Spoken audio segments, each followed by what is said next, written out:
विश्वास शब्द जो मैं आपको आज 2 दिन से बता रही हूँ, उसमें एक छोटी सी कहानी का उदाहरण मैं दे रही हूँ, क्योंकि कहानी भी उसमें रहेगा तो आप लोगों को भी सुनने में भी अच्छा लगेगा। ऐसे तो आप लोग खुद ही समझ जाएंगे, लेकिन छोटी सी कहानी उस पर मैंने तैयार किया। एक किसान था, उसका पूरा परिवार था, पति पत्नी बच्चे रहते थे, सभी बहुत खुशहाल माहौल था और जीवन बहुत अच्छे से व्यतीत हो रहा था। लेकिन अचानक ही उसके जीवन में एक ऐसा इम्तिहान दिया ईश्वर ने कि उसके विश्वास में कमी होने लगा। वो जब खेत गया तो देखा कि सारे फसल में कीड़े लग चुके हैं। वो बहुत ही शक्तिहीन हो गया, विश्वास उसका डगमगाने लगा और ईश्वर को कोसने लगा, हाय ईश्वर, आपने ये क्या कर दिया, मेरे साथ मेरे मेहनत का यही फल मिला।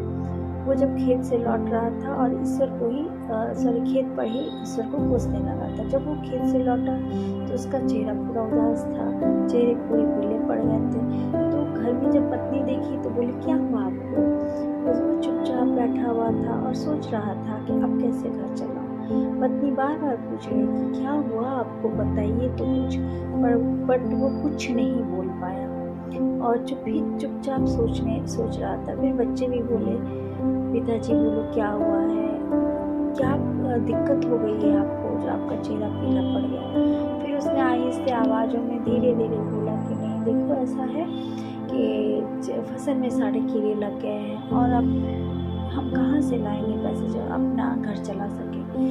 फिर भावे बढ़ते हुए ईश्वर पत्नी ने बोला कि आप शांत रहिए, ईश्वर में विश्वास रखिए, क्योंकि ईश्वर जो करता है अच्छे के लिए करता है। तो आप शांत रहिए, ईश्वर कभी आपका बुरा नहीं करेगा। फिर जो बचे कुछ पैसे थे उससे उनका घर चल रहा था।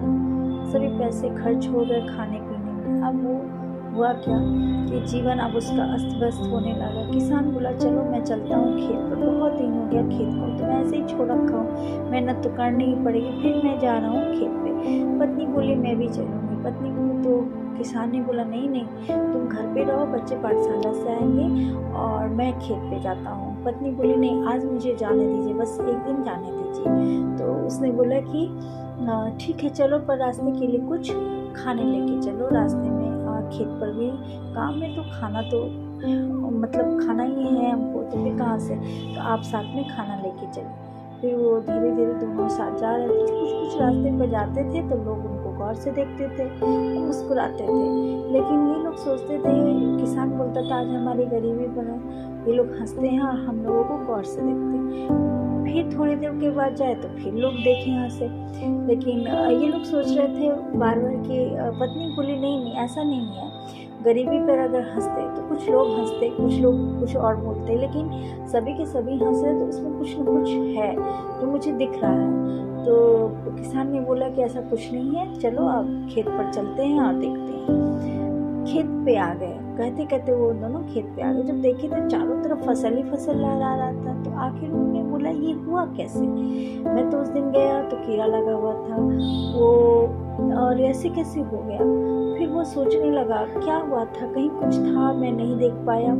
फिर भी उसको कुछ नहीं, बस एक चीज़ याद आ रहा था कि मैंने ईश्वर को बहुत कोसा था कि मेरी मेहनत का यही आपने यही मुझे मेहनत का फल मिला है। तो उधर से एक किसान, दूसरा किसान जो बगल वाले खेत में जोत रहा था, कुछ काम कर रहा था, वो दौड़ के आया। बोला, भाई आप तो आ नहीं रहे थे, किसान तुम तो आ नहीं रहे थे, तो देखो आज मैं 3 दिन से देख रहा हूँ, इतने दिनों से देख रहा हूँ तुम्हारे खेत पर कोई आता है और हल जोत के शाम को चला जाता है, लेकिन मैं उसे बार बार टोकता हूँ, पूछता हूँ आप कौन हो, उनके कौन हो, पर लेकिन वो कुछ नहीं बताते हैं।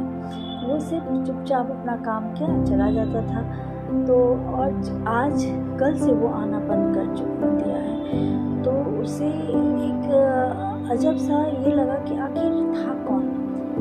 तो फिर उसने सोचा कि जब मैं ईश्वर को कोस रहा था तो ईश्वर सचमुच, मैं इतनी विश्वास से उनको कोस रहा था कि जैसे लगे मानो मेरे परिवार के कोई सदस्य, और उनकी पत्नी भी इतना विश्वास करती थी कि मेरे साथ ऐसा कुछ होगा ही नहीं, और ये विश्वास के साथ की जीत है। और आप जो मेहनत किए हैं, ईश्वर इसमें कुछ भी गलत नहीं करेगा। तो उसकी पत्नी को भी विश्वास था और इसको भी विश्वास था कि मैं अपनी जो ईश्वर को बोल रहा हूँ तो वो कोई एक परिवार का ही सदस्य है जिसको मैं विश्वास से कुछ कह रहा हूँ। तो इस कहानी का संदर्भ यही हुआ कि जब हम किसी पर विश्वास करते हैं तो अंदर से इतनी भावना जागृत हो जाती है, इतने मन खुश हो जाते हैं कि उनका टचिंग, उनका हर चीज़ हमें समझ में आने लगता है और एक अजब सा फीलिंग होने लगता है। तो इसीलिए जब भी आप कोई चीज़, कोई काम करें तो ईश्वर पर हमेशा विश्वास रखें और अपने काम पर विश्वास रखें कि आपकी जीत निश्चित है, और हमेशा यही बोलते रहें कि आपकी जीत हो चुकी है। इसीलिए मैं फिर आपसे कल मिलने आऊँगी, तब तक के लिए विदा चाहती हूँ और आप सब पर फिर ईश्वर की कृपा बनी रहे, यही मैं विश्वास से बोलती रहूँगी। तो चलो